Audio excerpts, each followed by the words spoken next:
Dayo.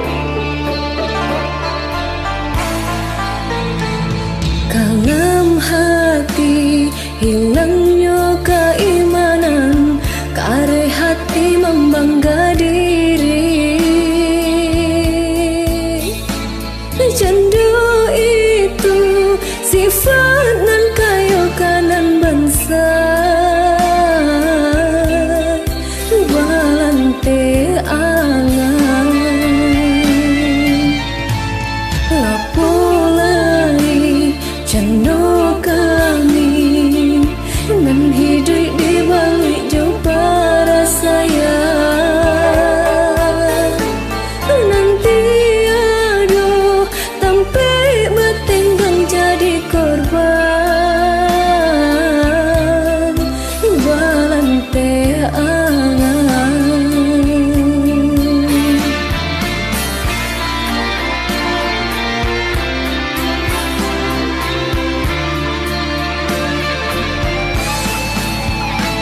Maafkan denai ayah, maafkan denai mande, lama buek malu ayah jo mande. Dia ulang menurutkan paneni hati, lah habis sabar denai mangka denai melawan, daripada kita taruh dihina. Biarlah denai menanggung sesu di penjara, biarpun kita orang tak berpunya, harago diri jantai lo.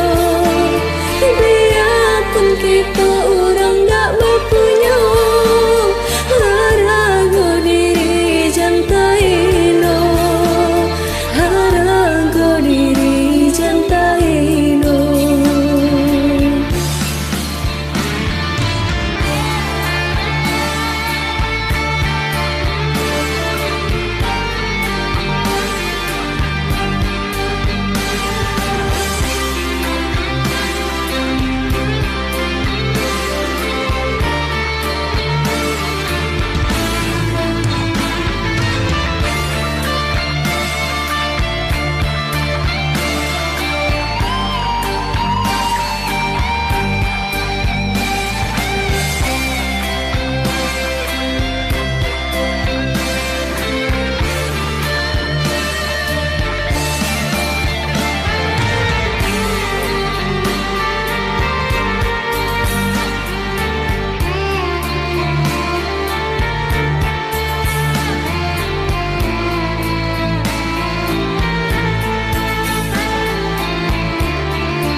Apolai candu kami nan hidup di balik jauh para sayang.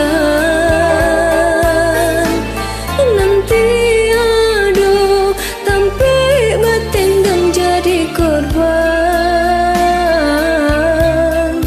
walante angan.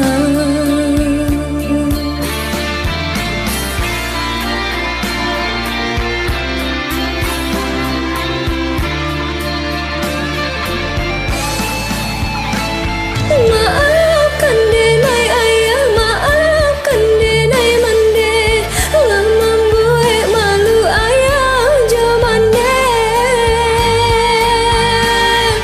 Dia ulang menurutkan paneni hati,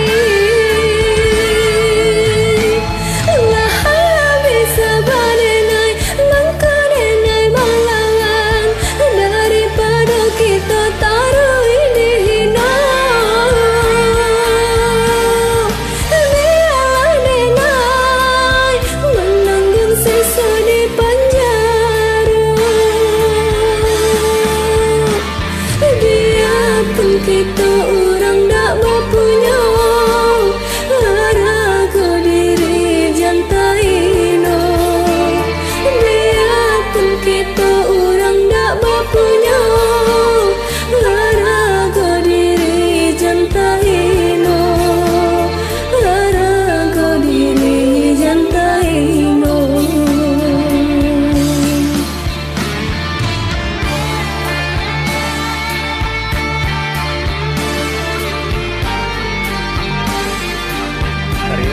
aksi dun sana.